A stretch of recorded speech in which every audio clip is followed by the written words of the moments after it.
إسلام رسول ربي صلى الله عليه وآله وسلم يا دغاري يا دون إسانت أمن ودان سنجا بأبي هو وأمي صلى الله عليه وآله وسلم وركين ير بيتين ير هذا في أباكين ير إلمان كين ير رسولك صلى الله عليه وآله وسلم إسان جالت شورا وان إسانت نؤيجن guutuu jaalalaatii fi guutuu xiqqeenyaatiin jala deemuu qabnaan isinin jaa'u bolayyan kiyya ka islaamaa gurbaan nuti jala deemne saahibii wasaab hoomii ka jennuun kun yoo salphii duratti nama salaatu ta'e faniima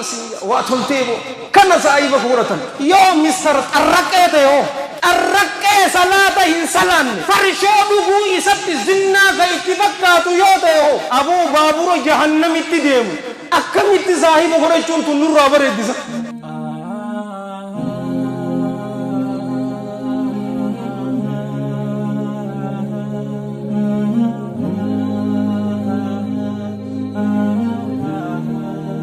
eegasi haasawaan ani ni banne suhbatul akhyar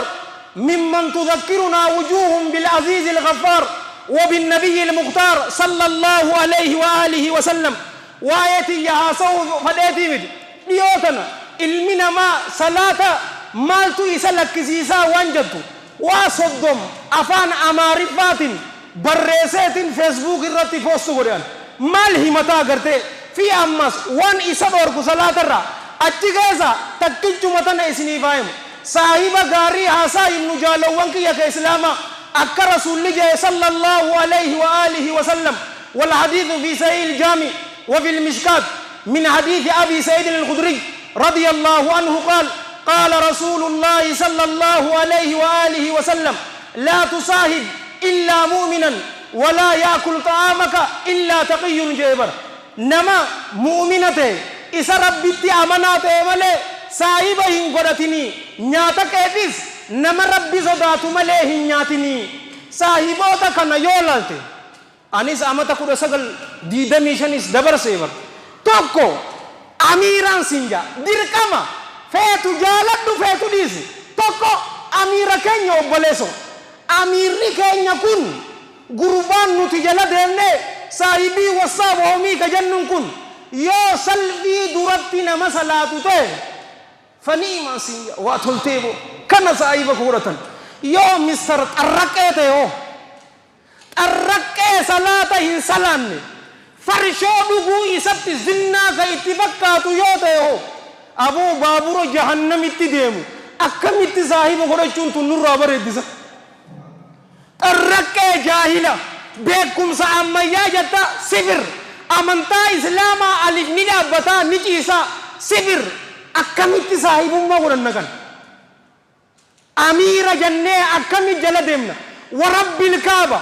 yarootiyya دقيقة تكهين كنو في سنجا ولا تصاحب إلا مؤمنا إسا ربي تأمنات ملي هن صاحب إسلام رسول ربي صلى الله عليه وآله وسلم يا دغاري يا دون إسانت أمن ودان سنجا بأبي هو وأمي صلى الله عليه وآله وسلم وركين ير بيتين ير هذا في أباكين ير إلمان كين ير رسولك صلى الله عليه وآله وسلم isaan jaalachuudha waan isaan itti nu ajajan guutuu jaalalaatii fi guutuu xiqqeenyaatiin jala deemuu qabnaan isinin jaa'u bolayyan kiyya ka islaamaa sunnaa isaanii san sallallahu alayhi wa alihi wa sallam nassaruudhaan isinin jaabar bifa akka isaanii san fiduudha ammaan tana yoo irra hedduu namaa laalte dardara faa yoo laalte areeda isaanii guddisanii jiran garuu sunnaa rasuulaatii fi mitii sallallahu alayhi wa alihi wa sallam kubbaa gurbaan taphatu takka baaskeetboolii takka waan jaalatuu fi akkas godhee ajrii bareedduu dhabee gariin keenya ammoo nama gaddisiisin isinin jaabar areedaas maaliif ifirraa haddanii naaf hin galtu obboleeyyan kiyya maaliif ifirraa haddan keessaa warri jaartii faa qabdan maal sodaatta nama biraa xabbasuu feeta obboleesso eegaa maaliifoo maal sodaatta maa murta maa na nyaatti ja'a na kofalchiisa maa eessaan si nyaatti boo itti dhiisi itti guddisi maali kofoo teenyaas akka waliin jenne amataa gadaa maali kofoo dachaasnee salaatuun muruudhaan isinin jaabara tanaatu boodanu hambisee bar tanaafi jarri hansaraan qushaashni cufaatu nurra dhadheeratee bar laal diina islaamaati yoo silaa boonne wallaahi alladhii laa ilaaha ghayru eesaa eessa jirra san keessa ummatni baaxilaa diina isaaniitiin akkatti boonu taarika tana isinii himeetitiin jilsatul istiraaha wajjiteenyaan isinin jaa janaazaa jiraami oowwa kanaanis sittin dheereesu gurbaa tokkootu ture obboleeyyan kiyya ka islaamaa inni diinni isaa diina siik jechuun guruunaanak biyya hindii isaa tutuutu diina kana uume obboleeyyan kiyya jarrisan diina isaaniitiin boonu mallattoo isaan siik akka ta'an ifirratti argamsiisanii nuti ammaan tana ta itti qaanfannuga ta itti qaanfantu masgiida deemuudhaaf bakka dalagaatirraa ummata dura taa'otarraa hayyaman fudhattu garuu aruuza deemuuf hayyama fudhatta keessa keenyaan nu cabeensin jaabar isaan ammaan tana mallattoo isaanii keessaa obboleeyyan kiyya imaamata marataniin sinjaa warri siikiisan imaamata akkatti maratan qaban imaamata isaanii san odoo hin marannen agartuun ammaas areeda na wajji lakkaawilaalii areeda tana qaban hin muran areeda isaaniitis hin tuqan sani tasadeessaa maali ni beektaa harka kana gubbarratti sibiila uffatan obboleeso sibiila uffatan sibiila san ifirraan buusu ammaas akka garii aadaa biyya arabatti ablee as keessa kaayyata hin agartuun ablee san wajji malee fi ammaan tana nuti faazarbaantii jaaksii uffannaami isaan ta isaanii uffataa adiidha waa shaniin siime obboleeso qarriinfooteetiin qabadhu aadaa isaaniiti mallattoo diina keenyaa agarsiistii ja'aniiti akkana uffatanii obboleesoo akkaan isiniin jee gurbaan kun laal biyya hindiirraa bar qohootiidhaan sin jaabar kanadaa dhaqeetiti ra'isni isaa maali ni beetanii militarii beezii militarii keessa seene gurbaan kun areeda keetis firraa muluu qabda imaamata keetis firraa kaasuu qabdaa jennaani balaa buuteetu balachuudha malee annumaan hin xuynee jee lachuutu obboleesoo arra teeraristii sin ja'an jettee sodaata mee areediti yatun nama miiti obboleesoo imaamati kiyya nama miidha mixii fi titichaa wayi miidha maaliif harkanatti ilaalta kitaaba keenya nyaannee dhukkeerraa kaasuu dandeenyaa barboo isinii teeraristiin itti himta taarika isaanii guutuu yoo wallaali obboleesoo abadan hin muruu je'eetiti koortii dhaqee isaan kasaseen isiniin ja'a qohootii biyya namaa dhufte ummata adii ajallakumullaa nama adii ni beektaa waan inni ta'e isaanumaa kasasee obboleeyyan kiyya akkana naan ja'a tun mallattoo diina kiyyaati akkami isin hurriyyaa namaatiif dhaabbannee freedom of speech jechaatiti kijibootaa bar akkamitti firraa kaasinaan jettaa jennaani yeroo qaadii bira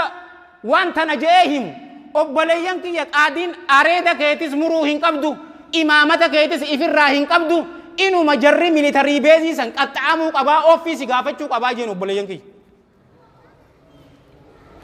ati hoo inna addiina indallaahi islaam odoo mootii guddaan jalla jalaaluhu akkana nuun jo'uu diina keenyaan boonuu dhabuun keenyoo nuti amma taagadaa eegee nama jala deemuu hoo dhiifama nama gaafachuu oduu badiin goone dhiifama gaafattanii diina islaamaatiin haa boonnu sunnaa rasuulaatii bar sallallahu alaihi wa alihi wasallam walla taanuma tanuma beenu san goona zaaree arbanu rasuulullaahi salawaatullaahi wasalaamu alaihi salawaata awurduu jenneetuma feesbuuk irra tanuma katabnaa nuti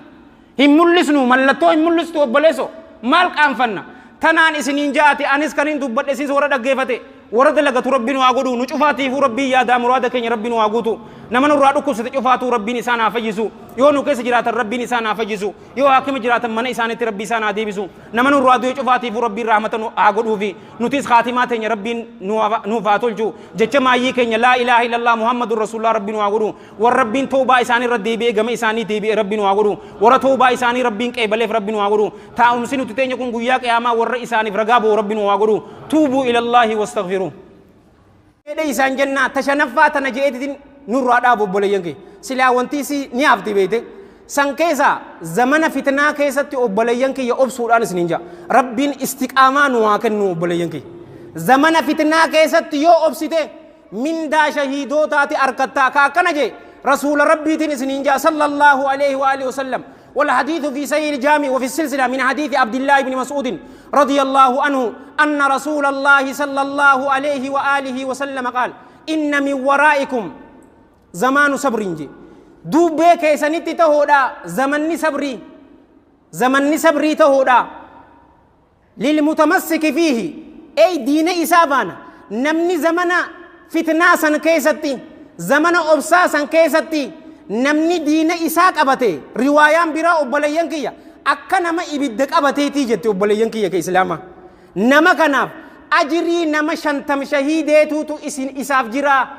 isinirraa katehee jeen sahaabaan riwaayaa biraa keessatti ajrii nama 50 shahiideesan إسان الراهي جناني قال صلى الله عليه وآله وسلم بل منكم إسن الراهي جين أبلينكي زمن نكونيس زمن فتنات إسنين جا زمن سنيو ربي نؤيجي فتنة الشعوى في فتنة الشبهات جرا نين أبصا إسيتنا كيستي ديناس نين بردا حديثاس برد إيدتين سنين أبدا يو ونفيت فتنان رفته أكنان سوسيسني مالف أرانتنا الله هنقبدو سلفي دراجرتا الله سكنا الله فتنة دابر بلسو يو كرا ربي رتي حلال الرافدتي حلال اتباس ملي irrehedduu nama callaa qabu yeroo agartan keessaawuu dilii irra isaa jiru yoo agartan obboleeyyan kiyya ka islaamaa dardara islaamota qalbiin isinin cabiniin siinja san istidiraaja bar illima harkisu jiraa fi suutatti callaa itti gadhiisee aboo rabbiin nuti akkan nu jaalatu hin agarree jaan gaafa biraa yeroo isa qabu wallaahi alladhii laa ilaaha ghayru qissaa qaaruun hin lalle waliin obboleeyyan kiyya laal faaya taateetu huccuu faayaatiin dhufteefi garuu musiiba ani ammoo yoon callaa arkadheef zamana san keessatti akkuma rasuulli sallallahu alaihi wa alihi wasallam akkana je'eetitiin fixaa yoo jette ajrii nama 50 sahaabotarraa alaihim min allahi ridwaan san arkatani rabbi ni dandaha fi ana fi sinif muslima cufa rabbi shahidin wa guru allahumma aiz al-islam wal muslimin allahumma aiz al-islam wal muslimin wa adhill ash-shirka wal mushrikin wa dammir a'da' ad-din wa ahmil islam fi kulli makan ya rabbal alamin allahumma bika nastansiru fansurna wa ilayka nalja fala taruddana khaibin allahumma kulli ibadika al-mustada'afin al-muslimin fi kulli makan allahumma ayyidhum bi ta'yidik allahumma kullahum awnan wa nasira allahumma idfa adh-dhalimin bidh-dhalimin wa najjina min baynihim salimin اللهم سلط الظالمين على الظالمين ونجنا من بينهم آمنين ربنا آتنا في الدنيا حسنة وفي الآخرة حسنة وقنا عذاب النار ربنا لا تزغ قلوبنا بعد إذ هديتنا وهب لنا من لدنك رحمة إنك أنت الوهاب اللهم صل وسلم وبارك على سيدنا محمد وعلى جميع المرسلين وآخر دعوانا الحمد لله رب العالمين قوموا إلى صلاتكم يرحمكم الله